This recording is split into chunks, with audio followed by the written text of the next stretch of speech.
Coach Zavi, congratulations, 3-1 win here. Game very intense, at times highly emotional.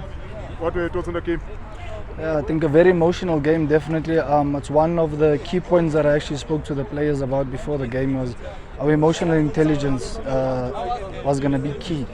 And I think for most parts of the game we did control it a bit. However, we need to be better, especially throughout the game. You know, I feel like we play in phases. That's one of those things that we need to learn. The nice thing about it is that we actually take most of our chances that we create.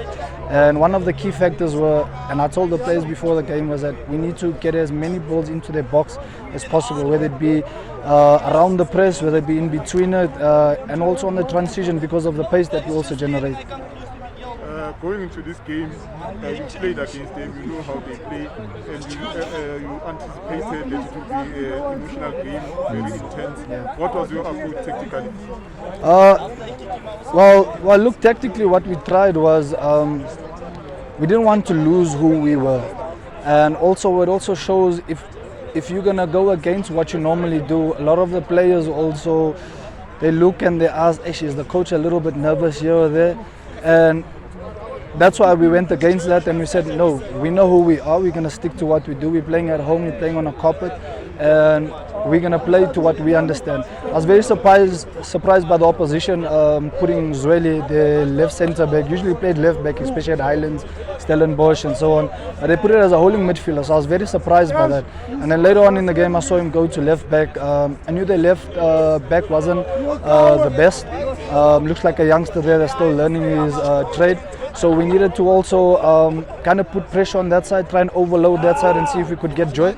If you see where the goals actually came from, the two goals came from that side there, and it was a key point before the game, and then at halftime we just highlighted it a little bit more. We put pace on the side, on the right hand side, and then we had a false winger playing on the other side. So he was a midfielder that just tucked more inside to overload the midfield. Coach, you made some very critical changes. In the first half, jersey number 10, in the second half, Madala Zizu. Yeah. And that changed the game in your favor because you started very strong, but faded away and they gained control until you scored the goal, which coincided with the introduction of number 10. And from then on, with the introduction of Zuzu in the second half, you were in total control. Yeah, look, I want the unders to learn. At the same time, I'm not one of those coaches that want to make a substitute first off, but our right winger, Welcome, he actually got a yellow card very early. The way the game was going and the high press that we asked of him, he kept making silly fouls, so we didn't want the second yellow to come in the red card. So we had to make a tactical substitute in that phase of the game. And when we brought on Manju, the number 10, he managed to put his foot on the ball a little bit more, and it helped us gain a little bit more control of the game and so on. And then, but like I said, it's a bit too hot and then cold and hot and cold. So we need to, as a team, gain more phases of the game. If we can play for longer phases in the game, and then the scoreline will be much better. But look, 3 goals. Look, we were beaten 3-0 last week. I don't know how we lost the game, to be quite frank. This time around, I think first half we weren't the best. But I think second half we definitely killed the game off, because I mean, anybody, you score 2 goals against them that quick in the second half, of course it's going to rattle everybody. The gentleman who scored those 2 goals, yeah. I know coaches don't like to single out players, but in the second half he was just unstoppable on the right flank.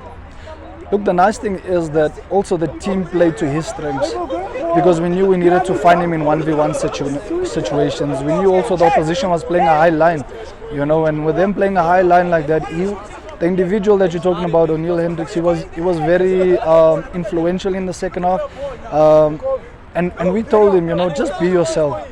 You know, just run at them. And also, like I said in the beginning of the interview, that the left back, we noticed that lack of tactical awareness, doesn't know when to go up with the team, because he doesn't push up with the team, and then that helped us, especially because of Nelo's pace on the side. He timed his run very nicely, and look, the finish was world class. Both finishes are world class. Hard and low, past the keeper in the front post, and then the chip over the top, world class. There's nothing you can do about it. Coach, once again, congratulations, and thank you very much for your time. Thank you so much, and thank you for your support.